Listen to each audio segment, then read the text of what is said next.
Hello friends, good morning. आता सकाळची कामं आवरली. वेद पण स्कूलमध्ये गेलेला आहे. आता आज आम्ही करणार आहे बटाटा आणि साबुदाण्याचे पापड. ते पापड कसे करणार आहे ते बघू. आता अजून मला स्वयंपाक पण बनवायचा आहे, खूप सारे कामं करायची आहे, पापड बनवायचं आहे, खूप सारे आज जरा दमायचेच कामं आहे. चला तर मग बघू कसे आम्ही पापड करणार आहे. तुम्हाला मी त्याची रेसिपी टाकेल, काय काय करतो आम्ही. ठीक आहे, चला तर मग भेटू पुढे. मग हे बघा, बटाटे उकडून घेतले, त्याची साल काढून घेतली. त्याच्यामध्ये आहे ना, हे बघा साबुदाणा भाजून आणि असं बारीक करून घेतलेला आहे, तो टाकायचा ह्याच्यामध्ये. हिरवी मिरची आणि चवीनुसार मीठ. कोणाला काय पाहिजे असतं, जिरे कोथिंबीर ते पण टाकू शकता. हिरवी मिरची नसेल टाकायची तर हे पण टाकू शकता, काय म्हणतात त्याला, लाल तिखट. पण हिरव्या मिरचीने कशी एकदम सुंदर टेस्ट येते आणि छान लागते. चला तर मग आता मी पीठ मळून घेते. बटाटे सालून आणि जाड किसणीने किसून घ्यायचे आणि एकजीव करून घ्यायचे.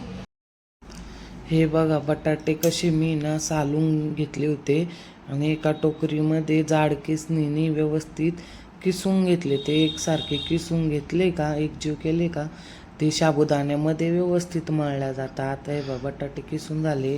त्याच्यामध्ये आम्ही अंदाजे साबुदाणा टाकतो, तरी पण मी सासूबाईंना विचारून घेतलं.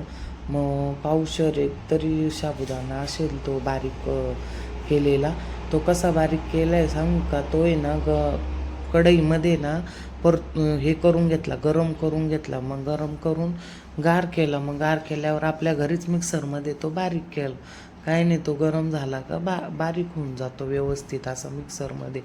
आता हे पीठ आहे ना, त्यामध्ये मीठ म्हणजे चवीनुसार मीठ घ्यायचं आणि आपलं वाटण केलेलं आहे ना आपण हिरव्या मिरचीचं, ते वाटण घ्यायचं आणि एकदम एकजीव करून घ्यायचं. ह्याला आहे ना खूप मेहनत लागते, हातावर आहे ना खूप प्रेशर येतो त्याचा. पूर्ण एकजीव करून घ्यायचं व्यवस्थित आणि गोळा तयार करून घ्यायचा. हे बघा किती छान असा गोळा तयार झाला आहे. आणि हा गोळा आहे ना 1 तास असा व्यवस्थित झाकून ठेवायचा, म्हणजे साबुदाण्याचं मस्त भिजून जातो. मी ते पीठ मळत होते एकीकडं, आईने लगेच भाजीची तयारी केली आणि मग स्वयंपाक करून आम्ही जेवून घेतलं, कारण आम्हाला पुढची कामं होती. आम्ही जेवण केलं. मग बाहेर वट्ट्यावर आहे ना आई आणि मी बसलो पापड करायला. हे बघा, वट्ट्यावर मी एकीकडं दाबले, गोळे केले आणि आईने टाकले. मग ते सगळं करायला 1 तास लागले. हे बघा, आत्ताच कामं आवरले. पापड असे समोर आहे ना पलंगवर वाळत टाकले, काही रिक्षावर ठेवले आणि काही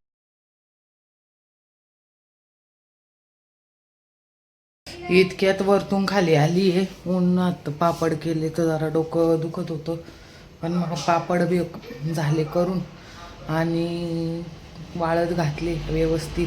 आणि आता ते हे बघा काढून आणले. एकदम मस्त पापड झाले. 5 किलो पिठामध्ये 100-150 पापड होता.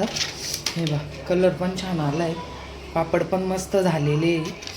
चला तर मग आता चहा पाणी करू आणि बाकीचं आवरू.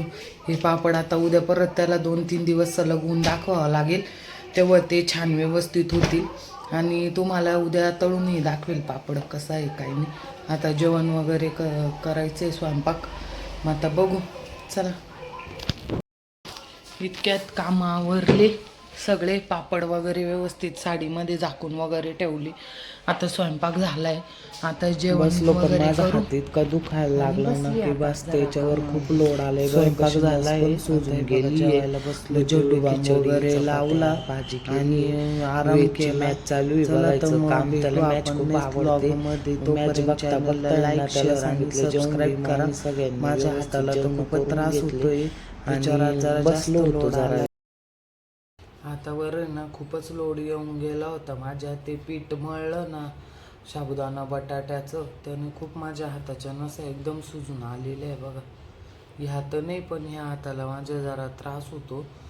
ते सलाईन घेतलेला हाती ना खूप वेळा, त्याच्यामुळे ते नस सुजून गेले. आणि ते पीठ साबुदाणा टाकल्यामुळे एकदम घट्ट झालं ना, आणि ते पूर्ण लोड आला त्याच्यावर. चला तर मग आता त्याच्यामुळं हाताला आता कामं आवरली आहे, पण मग खूप त्रास व्हायला लागला आहे. मग झेंडू बाम लावू म्हटलं त्याच्यावर थोडा आणि बांधून घेऊन झोपून घेऊ. सगळी कामं आवरली. परत आता उद्या तर संडेच आहे, त्याच्यामुळं डब्याची काही एवढी हे नाही आहे. मग भेटू आपण नेक्स्ट व्लॉगमध्ये. तोपर्यंत चॅनलला लाईक शेअर आणि सबस्क्राईब करा. Good night. धन्यवाद.